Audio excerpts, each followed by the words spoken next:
Welcome back ناظرین. کاشف انور صاحب ہمارے ساتھ موجود ہیں, مزید ان سے گفتگو کرتے ہیں. کاشف صاحب مجھے یہ بتائیں سر, آپ 100ویں صدر ہیں لاہور چیمبر آف کامرس کے, تو مجھے یہ بتائیں کہ آپ نے ایسا کیا کیا ہے سب سے منفرد, آپ اپنی اچیومنٹ بھی تو بتائیں نا سر, ایسا اسٹاف کے لیے کیا کیا, ممبرس کے لیے کیا کیا, ہمیں بھی پتہ چلے سر.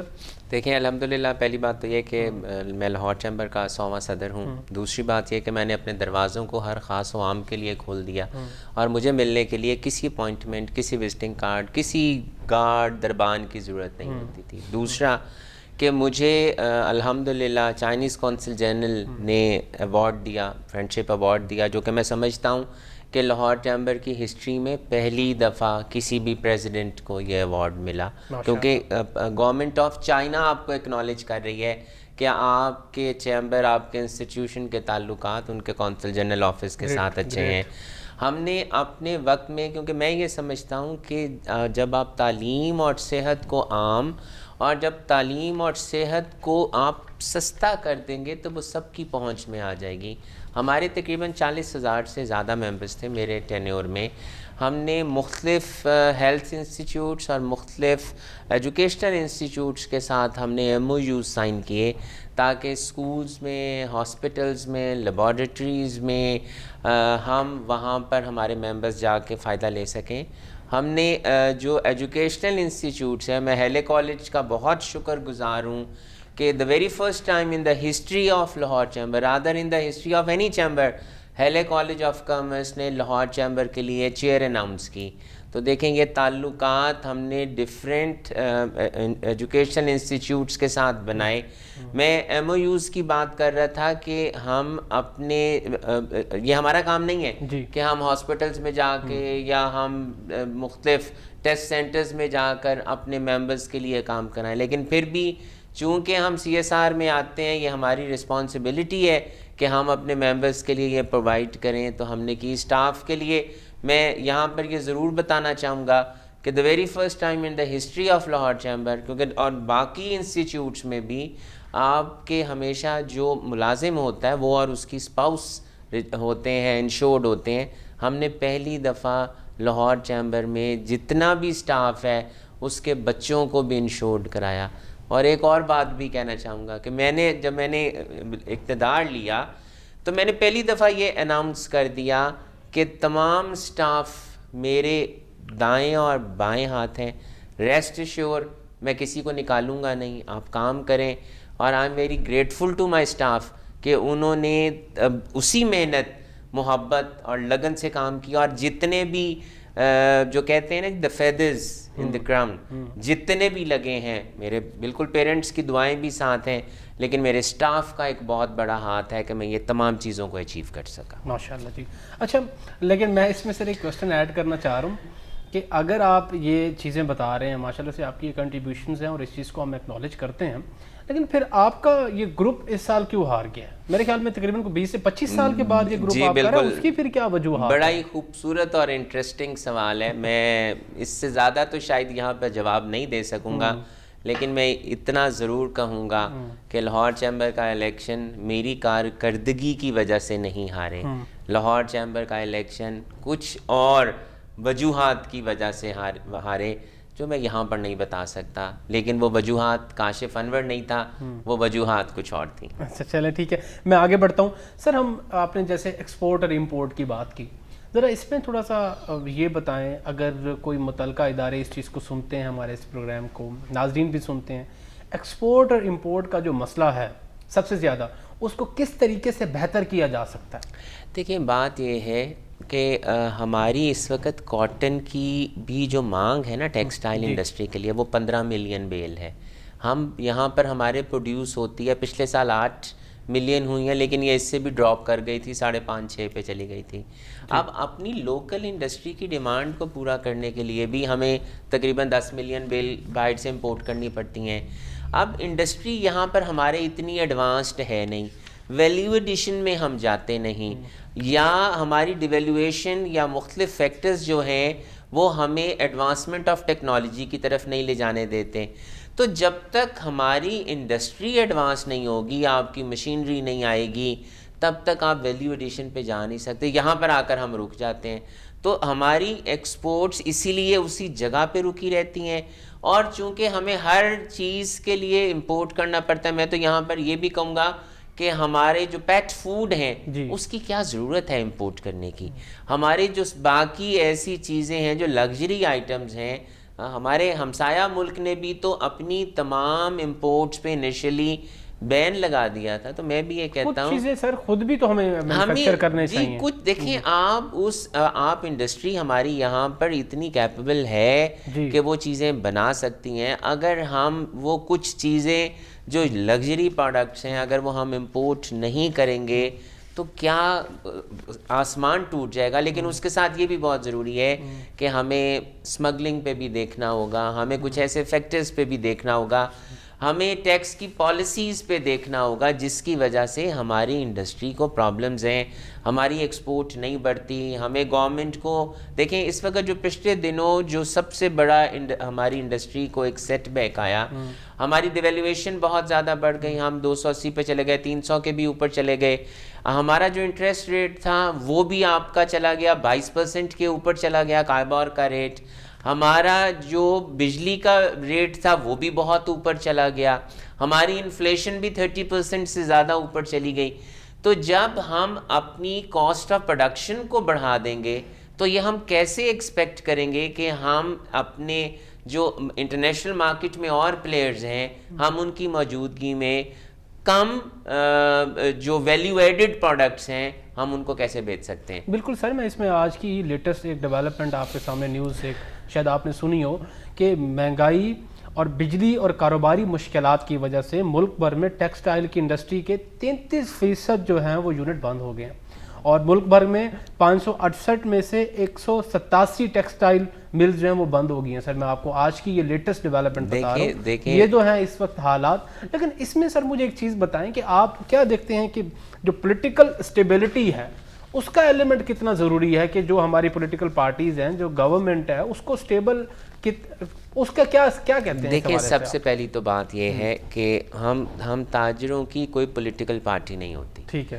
لیکن میں یہاں پر پریزنٹ گورنمنٹ کو اپریشیٹ کرنا چاہوں گا. ہم کہاں پر ڈیفالٹ پہ جا رہے تھے, ڈیفالٹ سے ہم باہر نکلے, کہاں آئی ایم ایف کے ساتھ ہمارا نہیں ہو رہا تھا پیکٹ ہوا.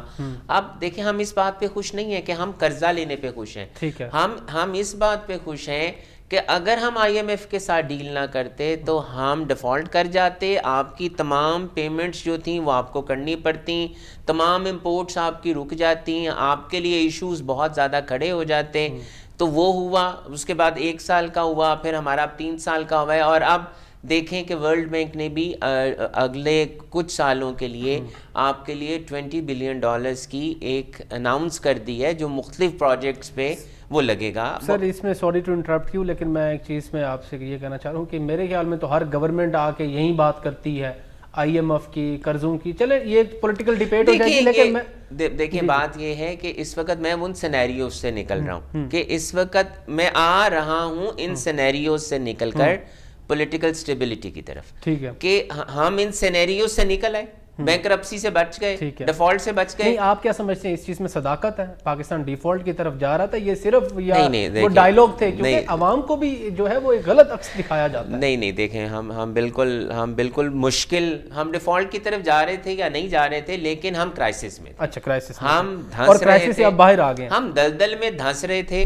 دیکھیں ہمارے سر سے اوپر پانی ہو رہا تھا تو اب وہ گردن سے تھوڑا سا نیچے چلا گیا, ہم سانس لے سک رہے ہیں. صاحب یہ تھوڑا پولیٹیکل شو ہو جائے گا, مجھے یہ بتائیں کہ آپ یہ کہنا چاہ رہے ہیں ہم سٹیبل ہو گئے ہیں؟ دیکھیں میں نے یہ نہیں کہا, میں نے یہ کہا کہ پہلے ہمیں سانس لینے میں پرابلم آ رہی تھی, اب ہم سانس ذرا بہتر طریقے سے لے رہے ہیں, بہتر طریقے سے لے رہے ہیں. اور میں آؤں گا واپس اس طرف کہ ہمیں پولیٹیکل سٹیبلٹی کی طرف آنا ہے, اور وہ اکنامک سٹیبلٹی کو سپورٹ کرے گی. وہ تب تک نہیں آئے گی جب تک تمام پولیٹیکل پارٹیز ایک پیج کے اوپر نہیں بیٹھیں گے. ریکونسیلیشن ہونی چاہیے.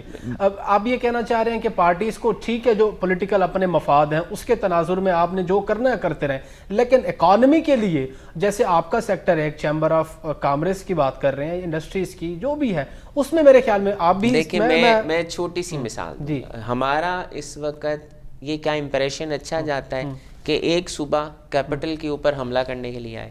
It is not good. ہمارا امپریشن اس ملک کا اچھا نہیں. کیوں؟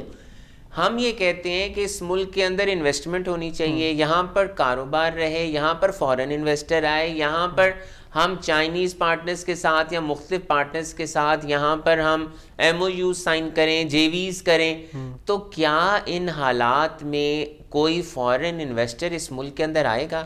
اور جب آپ کے اپنے لوکل انویسٹرز اس ملک کو چھوڑ کے جائیں گے, جب آپ کے ملٹی نیشنلز اس ملک کو چھوڑ کے جائیں گے, تو ہمارا امپریشن اچھا نہیں جائے گا. چلیں ہم کم از کم اور کچھ نہیں کر سکتے, کم از کم ہم انٹرنیشنل کمیونٹی کو, باہر کی دنیا کو کوئی نیگیٹو نیوز ہی نہ دیں. ہم کم از کم پازیٹیو نیوز تو دے سکتے ہیں, ہم اور کچھ نہیں کر سکتے. تو میرا صرف, میں کوئی سیاسی بات نہیں کرنا چاہ رہا, میں صرف یہ کہنا چاہ رہا ہوں کہ اس ملک سے کوئی نیگیٹو نیوز نہیں نکلنی چاہیے, اس ملک سے پازیٹیو نیوز نکلنی چاہیے. ٹھیک ہے سر, یہ آپ کا اپنا پوائنٹ آف ویو ہے, اور میں بالکل اس کے حق میں نہیں ہوں کہ اسلام آباد ہمارا کیپٹل ہے یا پاکستان کا کوئی بھی حصہ ہے وہاں پہ جو ہے وہ اس نیت سے جایا جائے کہ وہاں پہ آپ کوئی تشدد یا حملہ کرتے ہیں. بہرحال یہ جمہوری ملک ہے, اور اس میں ماضی میں بھی ہمیں ایسے ہر پارٹی کی طرف سے دیکھنے کو ملا ہے, آج کوئی اور پارٹی کر رہی ہے, مگر ہم سیاسی گفتگو میں زیادہ نہیں پڑتے. اب میں آنا چاہوں گا سر ٹیکس کے حوالے سے. آپ نے ٹیکس کی بات بھی کی, ٹیکس ایویژن جو ہوتی ہے, ٹھیک ہے, ٹیکس کی ایگزمپشنز جو ہیں اشرافیہ کو ملتی ہے. آپ کیا سمجھتے ہیں کہ اگر ٹیکس جو نیٹ سسٹم ہے اس کو ٹھیک کیا جائے تو پاکستان کی اسٹیبلٹی اور جو اکنامک گروتھ ہے وہ کتنی بڑھ سکتی ہے؟ دیکھیں الٹیمیٹلی ہماری گروتھ ہے ہی ٹیکس کے ساتھ. میں تو ہر وقت ہر جگہ پہ یہی پیغام دیتا ہوں کہ document your self, it is very important. اگر آپ ڈاکومنٹ نہیں کریں گے اپنے آپ کو, تو اب چونکہ اتنے ڈپارٹمنٹس اور پروونشل گورنمنٹ, فیڈرل گورنمنٹ اتنے انٹیگریٹڈ ہو چکے ہیں, ہم ان سے کوئی چیز چھپا نہیں سکتے. لیکن بات یہ ہے کہ جو لوگ ٹیکس نیٹ کے اندر ہیں, کیا گورنمنٹ ان کے لیے مشکلات پیدا کر رہی ہے یا آسانیاں پیدا کر رہی ہے؟ ہم ڈیجیٹائزیشن کی بات کر رہے ہیں کہ ہم ڈیجیٹلائز ہونے کو جا رہے ہیں, لیکن جتنا ہم ہیومن انٹریکشن کو کم کرتے جا رہے ہیں, ہماری کمیونٹی کے لیے مشکلات اتنی زیادہ ہوتی جا رہی ہیں. پالیسیز کس کے لیے بن رہی ہیں؟ انہی کے لیے بن رہی ہیں جو آپ کے ٹیکس نیٹ کے اندر لوگ ہیں. اب ہم یہ کہہ رہے ہیں کہ جناب ایسے لوگ کوئی انٹریکشن نہیں کر سکیں گے جو این ٹی این ہولڈر نہیں ہے. اٹ از ویری گڈ, بہت اچھی بات ہے, ہم ہر ایک کو ہونا چاہیے. لیکن اگر آپ یہ چینج اس طرح سے لے آئیں گے بغیر موقع دیے ہوئے, تو ایسا پیسہ, میرا صرف کنسرن اور سوال یہاں پر یہ ہے کہ وہ پیسہ جو وائٹ اکانومی کا حصہ نہیں ہے. اب آپ یہ کہتے ہیں جی کہ اب کوئی گاڑی نہیں خرید سکے گا, کوئی پلاٹ نہیں خرید سکے گا, کوئی نہیں کر سکے گا, کوئی اور بڑی ٹرانزیکشن نہیں کر سکے گا. ویری گڈ, نہیں کرنی چاہیے اگر وہ رجسٹرڈ نہیں ہے. تو جو آج تک رجسٹرڈ نہیں ہوا, تو اس کا یہ مطلب ہے کہ ہم نے یہ فیصلہ کر لیا ہے کہ اس کی تمام کیپٹل, اس کا تمام اثاثہ دیٹ از زیرو, اب وہ کوئی کام نہیں کر سکے گا. میں صرف یہ سوال یہ کرتا ہوں کہ جنہوں نے نہیں اپنے آپ کو رجسٹر کرایا, یا جن کا گرے اکانومی کا پیسہ ہے, یا وہ رجسٹرڈ نہیں ہو سکا, اس پیسے کو ایسے اقدامات کیے جائیں کہ وہ پیسہ بھی وائٹ اکانومی کا حصہ بنے, اور تاکہ وہ کنٹریبیوٹ کر سکے. ٹھیک ہے. اچھا سر, میں اب تھوڑا جو کرنٹ جو وہ ہیں منسٹر فائنانس منسٹر, اس کے حوالے سے آپ کیا سمجھتے ہیں کہ وہ کیا خاصا کوئی اچھی کنٹریبیوشن کر رہے ہیں گورنمنٹ کے لیے؟ کوئی سجیشن آپ دینا چاہیں اگر؟ دیکھیں بات یہ ہے کہ ہر گورنمنٹ کا یہی ہوتی ہے کہ وہ زیادہ سے زیادہ لوگ ٹیکس نیٹ کے اندر آئیں. لیکن دیکھیں ہم دوسری سائڈ پہ بیٹھے ہیں, ہم یہ کہتے ہیں کہ آپ ضرور پالیسیز بنائیں, لیکن پالیسیز میں کنٹینیوٹی اور کنسسٹنسی ہونی چاہیے. ہمیں یہ نہیں پتہ کہ آج اگر ہم رات کو سو رہے ہیں تو کل گورنمنٹ کیا پلان لے آئے گی, کل کیا پالیسی لے آئے گی. پہلے بجٹ سال میں ایک دفعہ آتا تھا, اب سال میں کئی دفعہ بجٹ آتے ہیں. اب پہلے آپ کے جو پیٹرول کی پرائسز تھیں وہ اس طرح سے نہیں بڑھتی تھیں, اب کس طرح سے بڑھ رہی ہیں. تو ہم صرف یہ چاہتے ہیں کہ جو انڈسٹری یہاں پر کام کر رہی ہے اس کے لیے آسانیاں پیدا کی جائیں, ان کو پینلائز نہ کیا جائے, ان کو سکویز نہ کیا جائے, ان کے آڈٹس نہ کیے جائیں. ہاں آپ ضرور توجہ دیں ان کی طرف جو اپنے آپ کو ٹیکس نیٹ کے اندر نہیں لاتے. لیکن پھر یہ بات ہے کہ اب حالات اس طرح سے ہو گئے ہیں, آپ اتنے ایف بی آر اتنا اپ ڈیٹ ہو گیا ہے کہ جو شخص آج اپنے آپ کو رجسٹر نہیں کرا سکا, وہ رجسٹرڈ نہیں کرا سکے گا. تو ہمیں یہاں پر ان کو ایک کوشن, ایک سافٹ کارنر دینا چاہیے کہ جو چلے فار ایگزامپل میں اس کی مثال کھل کے اس طرح سے دے دیتا ہوں کہ اگر آج کاشف انور رجسٹرڈ نہیں ہے, اس کے کچھ اثاثے ہیں, ایک چھوٹی سی گاڑی ہے, ایک چھوٹا سا گھر ہے, اور کوئی بینک بیلنس ہے جس میں 5, 8, 10, 15 لاکھ روپیہ پڑا ہے, اگر آج بھی میں اپنی انکم ٹیکس کی ریٹرن سبمٹ کروں گا تو کیا مجھ سے ایف بی آر سوال کرے گا کہ تم نے یہ گاڑی کہاں سے خریدی, تم نے گھر کہاں سے بنایا, تمہارا بینک اکاؤنٹ کہاں سے آیا؟ اگر ایف بی آر نہیں پوچھے گا دین اٹس ویری گڈ, کیونکہ میں پہلی دفعہ ریٹرن کو فائل کر رہا ہوں. اور اگر وہ مجھ سے فوراً نوٹس آ جائے گا کہ آپ کا تو سورس کوئی نہیں تھا, تو آپ بتائیں کہ یہ کہاں سے آیا, تو میں سمجھتا ہوں کہ پھر مشکلات ہوں گی. یہ ایک سافٹ کارنر ہمیں ان لوگوں کے لیے دینا چاہیے. بالکل آڈٹ کی جو بات آپ نے کی ہے, اور آج کل تو یہ ہو رہا ہے, میں آپ کو بتاتا چلوں کہ ایک تو ایف بی آر ہے, ایک پنجاب ریونیو اتھارٹی بھی ہے, ٹھیک ہے, اور ریونیو اتھارٹی کے اگر لاز دیکھیں جائیں پنجاب سیلز ایکٹ کے, تو اس میں ایک ایسا سیکشن ہے جو کمپلسری رجسٹریشن کی بات کرتا ہے. اور وہ کمپلسری رجسٹریشن یہ ہے کہ اگر آپ نے کسی کمپنی کے ہولڈر کے نوٹس میں نہیں ڈالی بات, یا وہ خود سے ٹیکس نیٹ کے اندر پنجاب سیلز ٹیکس کے اندر نہیں آیا, پنجاب ریونیو اتھارٹی کے اندر, تو آٹومیٹکلی اس کو رجسٹرڈ کر لیں. اور وہ آڈٹ ہوتے ہیں 6-7 سال کے بعد, وہ جو اس کمپنی کے آنر کو پتہ بھی نہیں ہوتا. تو یہ ایک وجوہات ہیں. اللہ کرے کہ ہمارے جو ارباب اختیار لوگ ہیں ان پہ لیجسلیشن کرنے کی انتہائی ضرورت ہے. As a law student, as a lawyer, میں اس چیز کو سمجھتا ہوں کہ مزید لیجسلیشن کی ضرورت ہے. اچھا سر, میں اب ایک اور انٹرسٹنگ سوال پہ آؤں گا کہ پاکستان میں گولڈ نکل رہا ہے جو ہم نے سنا ہے, تو کیا سمجھ رہے ہیں کہ پاکستان کے اچھے دن آ رہے ہیں, آئی ایم ایف سے جان چھوٹ رہی ہے, قرضے ختم ہونے لگے ہیں؟ دیکھیں, اللہ تعالیٰ سے امید اچھی رکھنی چاہیے, لیکن جہاں پر ہمارے دراصل مسئلہ جو ہے وہ پالیسیز کی امپلیمنٹیشن کا ہے. پالیسیز بہت ہیں ہمارے پاس, پالیسیز کی امپلیمنٹیشن کا ہے, سسٹم کا ہے, اکاؤنٹیبلٹی کا ہے. اگر گولڈ نکل آیا ہے تو میں دعا کروں گا کہ وہ گولڈ پاکستان پہ لگے, وہ پاکستان کی عوام پہ لگے, اور اس کا فائدہ پاکستان کو ہو. اچھا سر, اس میں یہ بتائیں, یہ گولڈ اور بزنس کا کیا ریلیشن ہے آپس میں؟ اس میں کیا ان کے آپس میں کوئی ریلیشن ہے؟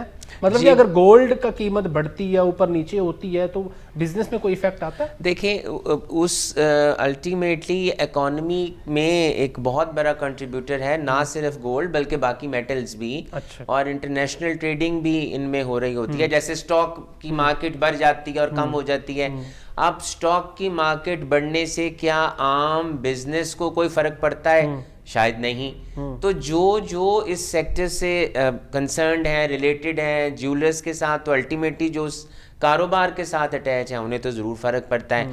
لیکن پھر بھی ہوتا یہ ہے کہ آپ کا وہ پیسہ انویسٹ کہاں ہو رہا ہے. جب آپ کے پاس وائٹ سورس نہیں ہوتا تو پھر آپ پہلے پلاٹس میں انویسٹ کر دیتے تھے, اب آپ ٹریڈ اسٹاک میں بھی آپ کی انویسٹمنٹ ہوتی ہے, آپ کا میٹلز میں انویسٹمنٹ ہوتی ہے.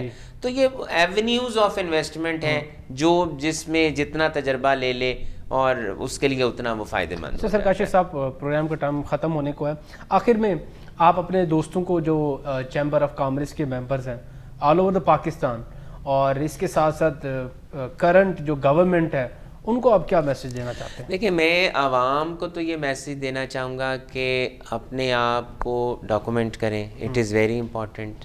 جیسے بھی قوانین ہیں اگر ہم ان کو فالو نہیں کریں گے تو ہمارے لیے مشکلات پیدا ہوں گی. اب وقت نہیں ہے کہ ہم ٹیکس نیٹ کے باہر رہ سکیں.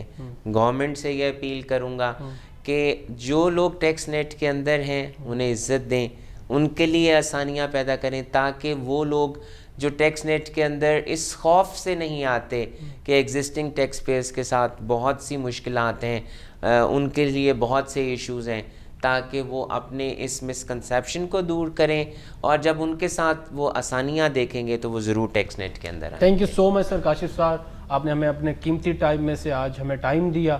اللہ پاک آپ کو خوش رکھے, آپ کو مزید کامیابیاں ملیں. جی ناظرین, اپنے میزبان عمر شریف لغاری کو اجازت دیجیے. ایک نئے پروگرام کے ساتھ, ایک نئے گیسٹ کے ساتھ آپ سے پھر ملاقات ہوگی. اللہ نگہبان. پاکستان زندہ باد.